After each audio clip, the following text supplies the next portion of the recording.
You're very welcome back to the programme now. The knitting and stitching enthusiasts are all heading towards the RDS in Dublin today for the 20th annual Knitting and Stitching Show. It opens this morning and our reporter Aisling Riordan has gone along for us. Hi Keelan, things are getting underway here. The doors open at 10 o'clock when up to 25,000 visitors are expected to come to the show over the next 4 days. If we head over here, we're going to meet Jonathan Burton, and he is the portfolio director of the show. Tell me what people can expect over the next 4 days. Well, this is Ireland's largest craft and textile event now. It's our 20th year. We've got an extraordinary range of both shopping, workshops, inspirational galleries. If people are interested in knitting, crochet, embroidery, this is where you can come and get your materials. It's the 20th year, so it's bigger and better. I think the show has grown extraordinarily, particularly in the last 3 years. And I think we've seen a resurgence in interest in all sorts of crafts, but particularly knitting, also dressmaking. Quilting is always big. How do the Irish compare to other countries in the world with quality and taste?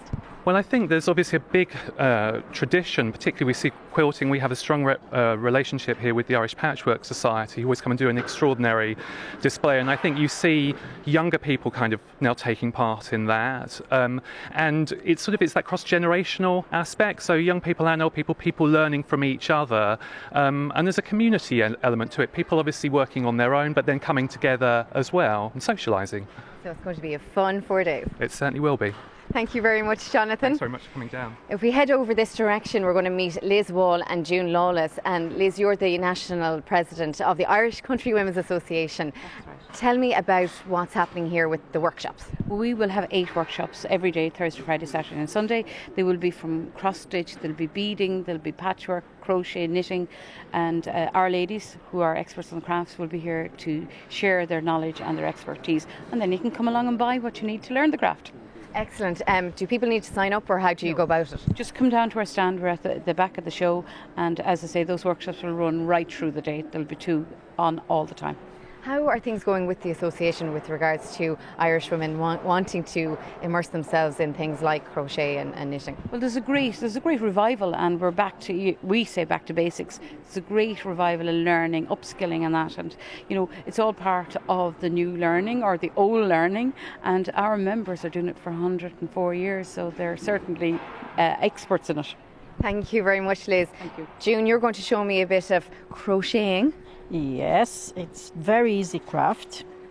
You start by doing a chain, like I'm doing 3 of a chain now, and then I take my thread to the center of the next thing to close it, and that is it.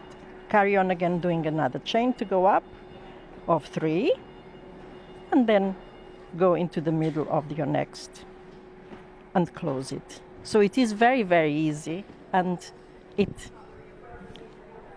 goes like that. And this is part of the tablecloth that I'm doing. I do the squares, that's the start of it, a square like that, and I attach it as I go along. And it looks beautiful, I think. It does look beautiful. How long would a piece like that take? Well, I would say I could do a square in an evening, 2 evenings, depending on how the television is on. So I don't just sit doing it. I'm always watching something and doing a bit of work at the same time. When did you start crocheting? Oh, I'd say I was 7. 7? Yeah. That's very young. Yeah, I know, but you see, the summers in Portugal are very long, and the parents always want the little girls to be doing something, so that's when they teach you. Oh my God. And then you've been at it ever since in Ireland. Absolutely. Brilliant. Thank you very much, June, Thank for you. that. If we head over here, we're going to meet Denise Penniger, and Denise is a County Wexford woman, and you're here with your new business. Tell me a bit about it. Today I am launching Unravel Knit and Crochet.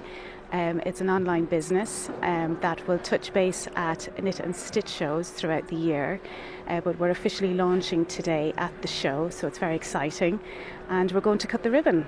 So, and also, it wasn't always what you did. You had a completely different career. I did. I'm a trained building surveyor, and I worked as a building surveyor for 9 years. but I was made redundant in 2007, so I thought, what am I going to do? So I turned to my craft, something that I've always done, and steadily and gradually I built up a crafts business, and leading to today, to the launch. And how are you feeling? I'm feeling very nervous and very excited. It's fantastic to be here. When I arrived yesterday and I looked at my sign, I got very emotional. I couldn't believe that I've actually arrived at the Knit and Stitch show, that it's actually happening. Brilliant. So will we do the official cutting of the ribbon? Yes, please. Yes, please. 1, 2, 3. Congratulations and best of luck with everything with your new business. So there we have it, Keelan.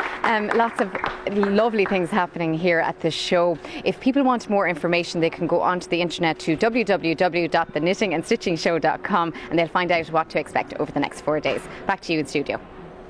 Aisling, thank you very much indeed.